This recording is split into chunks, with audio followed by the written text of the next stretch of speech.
Hello বন্ধুরা, সবাই কেমন আছো তোমরা?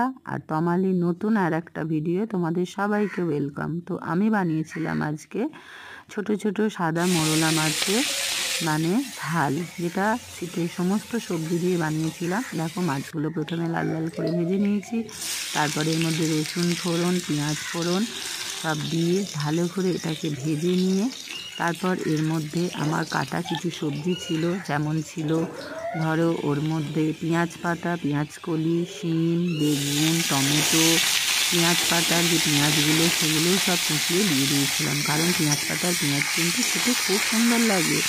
আর শীতকালে এই সবজিটা খেতে সত্যিই ভালো লাগে চুনো মাছ দিয়ে। এই যে ভাজা ভাজা করে তারপরে এতে আলু দিতে প্রথমে ভুলে গেছিলাম, তারপর আবার আলু কেটে এনে আলুটা দিলাম, দিয়ে ভালো করে এগুলো ভেজে তার মধ্যে নুন, হলুদ, লঙ্কা গুঁড়ো, জিরে আর সামান্য একটু চিনি দিয়ে এটাকে কষিয়ে পেঁয়াজ পাতা আর পেঁয়াজ কলিগুলোকে দিয়ে ভালো করে কষিয়ে নিলাম।